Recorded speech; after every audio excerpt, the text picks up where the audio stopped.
Good morning, Internet. This is Tom, negotiating with Jesus. Gonna play a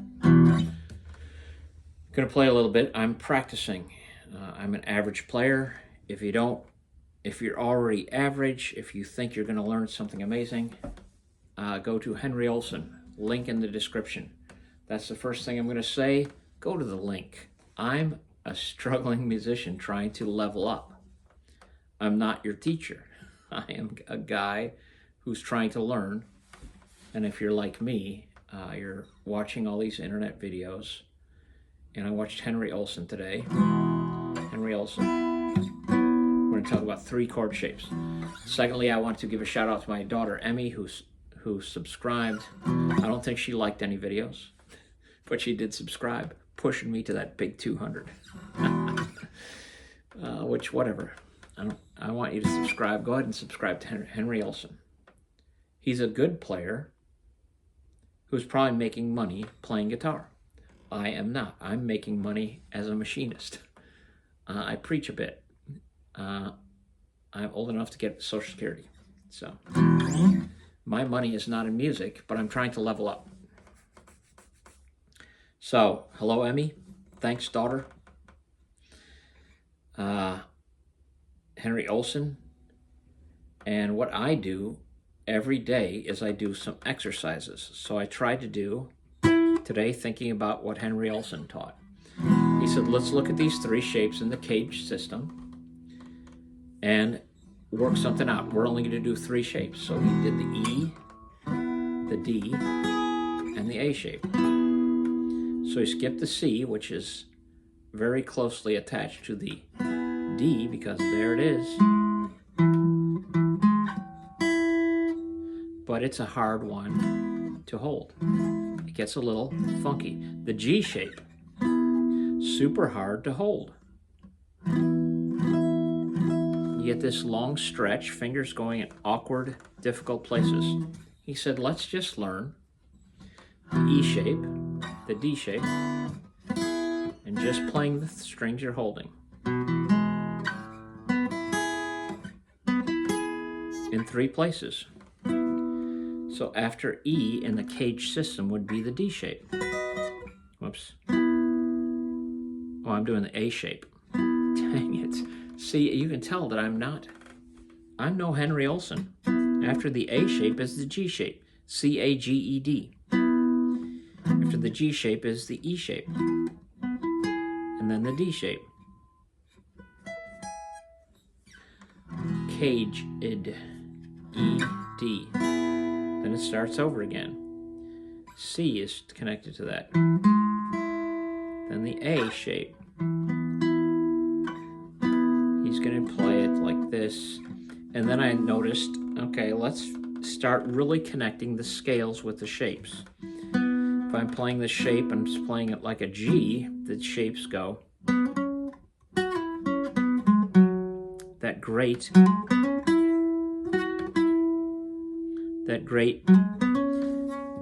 index ring, that's the thing we love. We don't want to use pinky. We don't want to stretch. We want to, and that's the things that connect. Now, if you play back this way,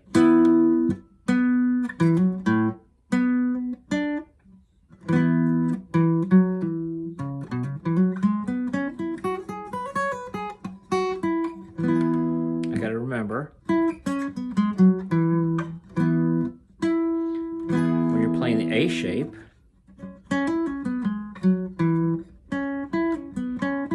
so I'm going to use the index and the pinky. That pinky get in action.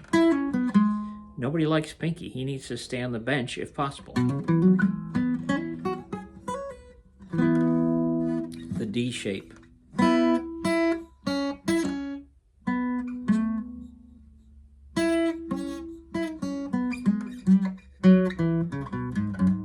And I think the D shape is where we have the best. The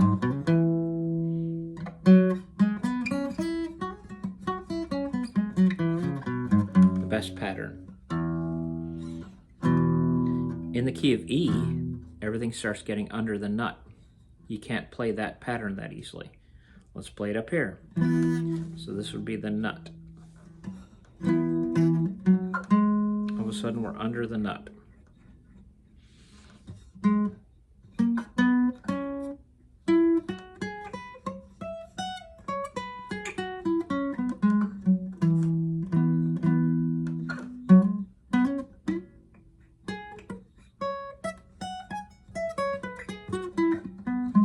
Acoustic players don't play this high up. This is electric area.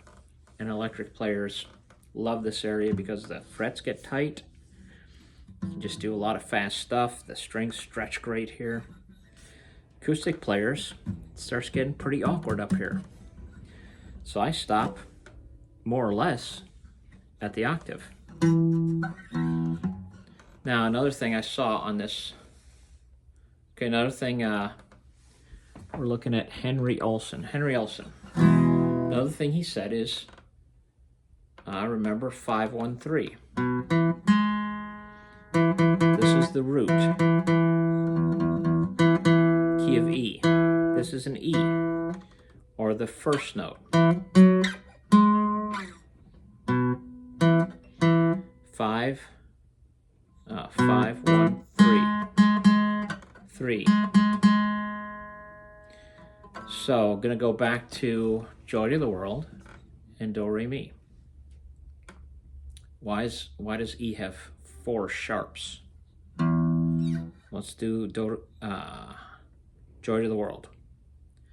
Joy to the World lays out the pattern of whole steps and half steps. Whole step is when you go, you jump a fret, 2 frets. That is 2 half steps. A half step is when you go frets next to each other. 7 and 8, 3 and 4.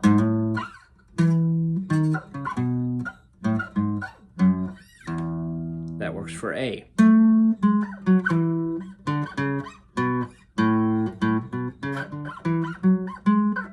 Do, Re, Mi, Fa, Sol, La, Ti, Do. What about the key of D? 3rd and 4th, 7th and 8th. Half step. So 5, 1, 3. It is a stack. A triad is a stack of 1, 3, and 5. Not necessarily in that order. 1, 3, 5. 5, 1, 3. 5, 1, 3. 5, 1, 3. 5, 1, 3.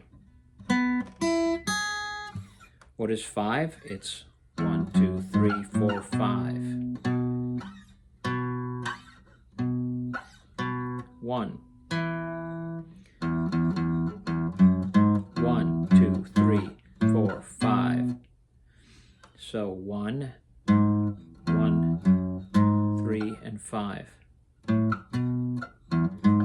is a chord. 1, 3, 5.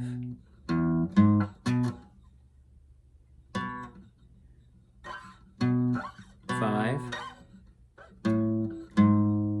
3, and 1. 5, 1, 3. This is, I don't know if it gets complicated. It's something that gets to where my understanding of just playing the shapes defeats my drive to learn this stuff. It's complicated. It's complicated, I think, when you get it, and you get the intervals, and you get how they sound, which was Eric Haugen wanted me to practice hearing the intervals. And then you start thinking about the intervals you love or that make up a great melody or solo. I'm not soloing yet. I'm practicing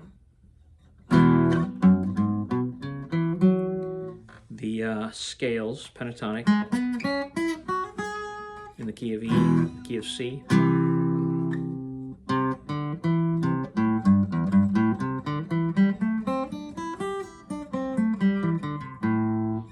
I go to the key of D, that same pattern goes up too.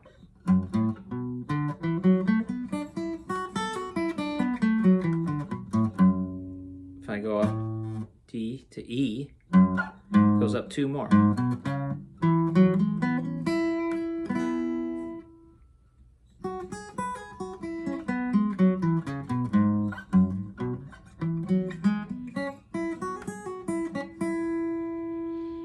And what I did here now shifts up to here, which is above the nut, which places it on the 2nd fret above the nut.